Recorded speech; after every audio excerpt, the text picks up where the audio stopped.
চেহারাটাকে মলিন করলেন, মুখ ফিরায় নিলেন, সরায় দিলেন। কাফেরদের সাথে অমীমাংসিত মিটিং হইল, এরা মুসলমান হইল না।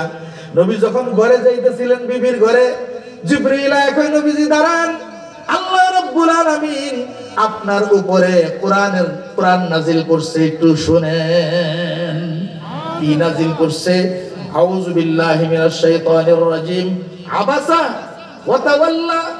আপনি কি ভ্রু কুঞ্চিত করলেন, চেহারাটা মলিন করলেন, ওয়া তাওয়াল্লা মুখ ফিরিয়ে নিলেন, আন জাআহুল আমা একটা অন্ধ আসার কারণে, ওয়া মা ইউদরিকা লাআল্লাহু ইয়াযাক্কা আপনি জানেন না এই অন্ধ আপনার কাছে আত্মশুদ্ধির জন্য আসছিল। নিজের পরিশুদ্ধির জন্য আসছিল। আপনার কাছ থেকে কোরআন শরীফ সে মুখস্থ করে। এতদিন পর্যন্ত যে আয়াতগুলো নাজিল হয়েছে, আব্দুল্লাহ ইবনে মাকতুম মুখস্থ কইরা হাফেজ হয়ে গেছে। আপনার কাছে আসে নতুন নতুন আয়াত কোন নাজিল হয়েছে কিনা, এগুলো শুইনা সে হেফজ করবে, মুখস্থ করবে। কারণ কোরআন একদিনে নাজিল হয় নাই, কোরআন নাজিল হয়েছে 23 বছরে। সুবহানাল্লাহ, সুবহানাল্লাহ। কয় বছরে? 23 বছরে। 23 বছরে কোরআন নাজিল হয়েছে। সব সাহাবীরা হাফেজ হইতে পারে নাই, কারণ কোরআন নাজিল হওয়া সম্পূর্ণ হওয়ার আগেই যারা দুনিয়া থেকে চলে গেছে, শাহাদাত বরণ করছে, এরা 30 পারা কোরআন পায়ও নাই, মুখস্থ করতে পারে নাই। যারা পাইছে এরা মুখস্থ করছে। জোরে বলেন সুবহানাল্লাহ, সুবহানাল্লাহ। আব্দুল্লাহ ইবনে মাকতুমের ব্যাপারে আল্লাহ পাক বলেন, ওয়া মা ইউদরিকা লাআল্লাহু ইয়াযাক্কা। আরে আপনি জানেন না সেই হয়তো আপনার কাছে আত্মশুদ্ধি করত, সে আপনার কথা শুনে আমল করত। আও ইয়াযাক্কারু অথবা উপদেশ গ্রহণ করত। ফাতানফাহু যিকরা আপনার উপদেশটার উপকারে আসতো।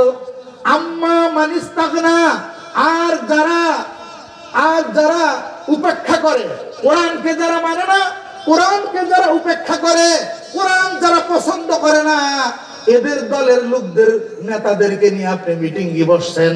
আম্মা মানিস্তাগনা ফা আনতা লাহু তাসাদ্দা আপনি এদের প্রতি মনোনিবেশ করছেন। এটা ঠিক করেন নাই। 16টা আয়াত নাজিল করছে, নবীজি লজ্জায় মাথা নিচু কইরা আব্দুল্লাহ ইবনে মাকতুমরে ডাইকাইন না কয়, কষ্ট পাইছো? তোমারে যে উঠায় দিছি মনে কিছু নিও না, তোমারে উঠায় দিছি যে আল্লাহ আমারে শাসন করছেন। তোমার যে উঠায় দিছি আল্লাহ আমাকে এই জন্য ধমকাইছে। বলতে চায় আল্লাহর আর নবীর ব্যাপার, এটা মহব্বতের দম কেমন, এর উঠাই না কেন? এই হাজারো কাফের সর্দারের চাইতে এই অন্ধ সাহাবীর দাম আমি আল্লাহর কাছে বেশি। কথা ঠিক না? আল্লাহর কাছে সম্পদের দাম নাই, আল্লাহর কাছে বংশের দাম নাই, আল্লাহর কাছে নেতৃত্ব কর্তৃত্বের দাম নাই। যার ঈমান বেশি, তাকওয়া বেশি, যে যত ঈমানদার, যে যত মুত্তাকি, তার দাম আল্লাহর কাছে তত বেশি। কোরআন শরীফে সূরা হুজরাতে আছে, ইয়া আইয়ুহান নাস, হে মানুষেরা, ইন্না খালাকনাকুম মিন যাকারিন ওয়া উনসা, আমি তোমাদেরকে এক পুরুষ এবং এক নারী থেকে সৃষ্টি করেছি, আদম এবং হাওয়া থেকে সৃষ্টি করেছি। ওয়া জাআলনাকুম শুউবা, এবং তোমাদেরকে গোত্র গোত্র, বংশ বংশ করে সৃষ্টি করেছি। কেন? লিতাআরাফু, যাতে পরিচয় দিতে পারো। সুবহানাল্লাহ, সুবহানাল্লাহ। দিছে কেন? পরিচয় দেওয়ার জন্য। কারণ একই নামের একাধিক লোক এলাকায় থাকে কি থাকে না? থাকে। বংশ যদি আলাদা না হইতো, মনে করেন একবারের নাম হইল, মনে করেন আতিকুর রহমান, ঢাকা গতকালকে এক লোকে বলতেছে আমার নাম আতিকুর রহমান, আরেকবারের নাম আতিকুর রহমান, আমার নাম আতিকুর রহমান, আরেকবারের নাম আতিকুর রহমান। মামলা হইল হ্যান নামে আমারে নিয়ে জেলখানা বেড়ে দিচ্ছে। কথা বলে বাস্তবটাকে অবাস্তবটা বলা দরকার নাই। বাদশার আমলে বাদশার নাম বলবো না, ওই বাদশার আমলে কিতাবে লিখছে 10 আসামি দইরা কেন্দ্রীয় কারাগারে লয়ে যাইতেছে। মনে করেন আগে তো এত গাড়ি ঘুরি ছিল না, যাইতেছে 9টা লয়ে যদি যাই হুজুর, তাইলে তো বলবো একটার থেকে গোষ্ঠ খায় মনে হয় ছেড়ে দিচ্ছি, এটা কইবো। এখন কি করবো? স্যার যেটা তাল্লা ছিলা এটাকে চুপ কর।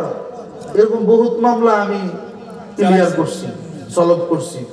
চুপ করে আর যাইতে থাক না স্যার, এই নয়ডা লয়ে গেলে খবর আছে খারাপ কইছাইছ কিছু কইবার আগে কয়ের ভান বানরে মাইন্দে উঠা হির পরিচয় রবীন্দ্র লগে কই নাই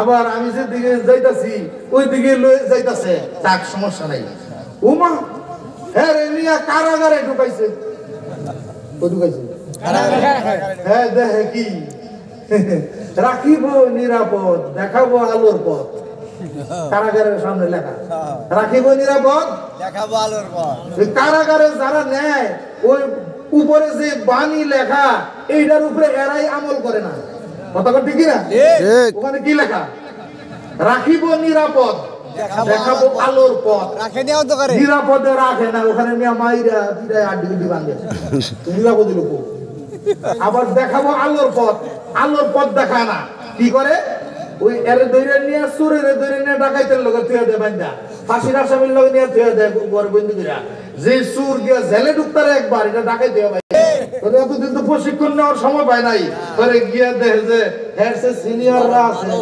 স্যার আসসালামু আলাইকুম এই তুই আবার কইতাইছ নতুন পাপি স্যার আমি যে ছাগল চুরি করে ধরা পড়ছিলাম এইজন্য আমার এত ছাগল 40টা মার্ডার করে আইছে ঢাকায় দিয়ে বাইরে হয় কথা ঠিক না ওখানে যদি এমন ব্যবস্থা করতে সরকার যে জেলখানে আনছি যখন এদের একটা বিয়ে আছে অধিকার আছে আচ্ছা এখানে যখন আসস নামাজটা শিখ হুজুর করে ধরে নিয়ে যদি কামড় করাইতো তাও লাভ হইতো যে এই যে যেগুলা আগে আনছি এটির কোরআন শরীফ শিখান এটির নামাজ শিখান এটির মাসলা শিখান তাইলে একটা কাম হইতো আলোর পথ পাইতো কথা ঠিক না কারণ কোরআন হইলো আলোর পথ কিন্তু তা হয় না যাই হোক গেলাম না ওই বেচারার ধরে নিয়ে যখন জেলখানায় দিছে এখন তো কয়েকদিন পরে ওই লগের তীরে সুপারিশ করে ওর দলের লোকরা লয়ে গেছে কারণ ডাকাইতরা কয়েকটা ধরা পড়লে ওদের দলের লোক আছে না নাই আছে বহু দূর বাড়ি এখন ওই জেলারের পক্ষ থেকে একটা ভাই বেটা জেলখানা কি তোর মামুর বাড়ি বেটা এই 10টার লগে 9টার লগে আয়া এই তো গেছে তুই এনে বই রয়েছিস তোর আত্মীয় স্বজন নাই সিটি লেখ কাগজ দাও সিটি লেখ বাড়ি যে আমি অমুক জেলখানায় আসি টাকা পয়সা দিয়ে জামিন করে ছোটায় টোটায় নেও তোর বেটা তোর ভাই আর ঢুকাই দিব না আমাকে ব্যবসা আছে না আমার তো আত্মীয় স্বজন নাই কেউ সিডি কার কাছে লিখবো এমন লোক নাই যে আমার লাগে টাকা পয়সা পাঠাইবো আচ্ছা কাগজ কলম দিচ্ছেন তখন ভালো হয়েছে দেন কাগজ দেন হ্যাঁ বইয়া বইয়া সিডি লিখছে আল্লাহ আমি তো কোনো আসামি না আমি সবে মাত্র তোমার কাবা জিয়ারত কইরা হজ কইরা বাহনও নাই খাওয়ানো নাই বাড়িতে ফিরতেছিলাম এরা আমারে দইরা কেন যে জেলখানায় দিল আমি জানি না আমার কোনো অপরাধ নাই আমার জন্য কোনো সুপারিশ করারও কেউ নাই আল্লাহ তুমি যদি আমার মুক্তির ব্যবস্থা না করো এই জেলখানায় পয়সা মরতে হবে গো আল্লাহ সিডি লেখছে কার কাছে আল্লাহর কাছে সুবহানাল্লাহ কইবেন না সুবহানাল্লাহ সিডি লেখা তারপরে উপরে ঠিকানা লেখছে বাদশা হারুনুর রশিদ সুবহানাল্লাহ সুবহানাল্লাহ আর পাড়াইবো কার কাছে আত্মীয় স্বজন নাই তো বাদশার কাছে পাড়াই সিডি লেখছে কার কাছে আর পাড়াই কার কাছে বাদশা হারুনুর রশিদের কাছে প্রতি হারুনুর রশিদ প্রাপক লেখছে জেলারে যখন দেখছে এত নম্বর ছেলের উমুকে লেখছে পাঠাইলো হ্যাঁ তো মনে হয় বাদশার কোনো বংশের লোক হইব আমরা আমার লোকরা না ধরে জেনে লইছে এইটা পাঠান যাইতো না ফালাইয়া দিছে বাতাসে ওই কাগজ রে উড়াইতে উড়াইতে উড়াইতে উড়াইতে ঘূর্ণিঝড়ের মতো কই উড়ায় লয়ে গেছে জানি না ওই দিক দিয়া বাদশা হারুনুর রশিদ রে আল্লাহ স্বপ্ন দেখাইতেছে সুবহানাল্লাহ দুইজন ফেরেশতার মতো এরকম পাগড়ি পরা দুইজন লোক বাদশা হারুনুর রশিদকে স্বপ্নে শূন্যে উড়াইতেছে দেখতেছে শূন্য উড়তাছে বাদশা হারুনুর রশিদ দেখে উড়ায়া শূন্যে ভাসতেছে আর ওই দুইজন লোক বাদশাকে বলতেছে বাদশা তোমার কেন্দ্রীয় কারাগারে 10টা ডাকাত 10টা লোক একসাথে বন্দী ছিল এর মধ্যে 9টা ছিল প্রকৃত আসামি একটা নিরপরাধ লোককে বিনা অপরাধে প্রতারণামূলক জেলখানায় বন্দী করে রাখছে, তার লগের লোকগুলাকে সুপারিশ কইরা জামিনে মুক্তি কইরা নিয়ে গেছে। ওর সুপারিশ করার কেউ নাই, আল্লাহ সুপারিশ করছে, তুমি ওরে ছাইরা দাও। সুবহানাল্লাহ। বাদশা লাফ দিয়া উঠছে, স্বপ্ন কি দেখলাম? কেন্দ্রীয় কারাগারের খবর লইছে কিরে 10 জন একসাথে ছিল, 9 জন গেছে, একজন আছে এমন একটা জেলারের পায়জামা গরম হয়ে গেছে। তো কইছিলাম না বাদশার লোক? সুবহানাল্লাহ।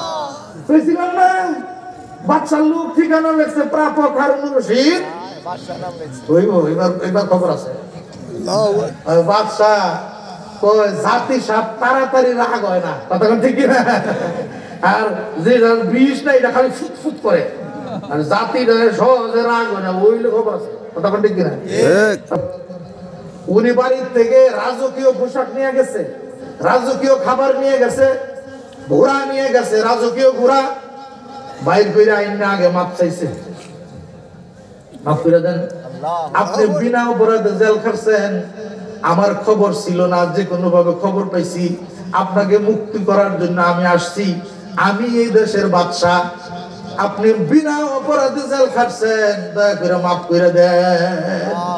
ওই লোকটা বলতেছে, হুজুর আপনি কেমনে খবর পাইছেন আমি তো জানি না, আপনি যে খবর পায়া আসছেন, আমার যে মুক্তির ব্যবস্থা করছেন, এইটাই তো লক্ষ শুকরিয়ার কথা, মাফ করে দিছি। আমার বাড়ির যাওয়ার বাউ করে দেন। বাউ করতেছি, বউ কত দূর বাড়ি? বহুত দূর, হাইটেই যাইতে হবে। হাইটাই যাইতেছিলাম, আপনার লোকরা আমার আইনা অনর্থক বন্দী করে রাখছে।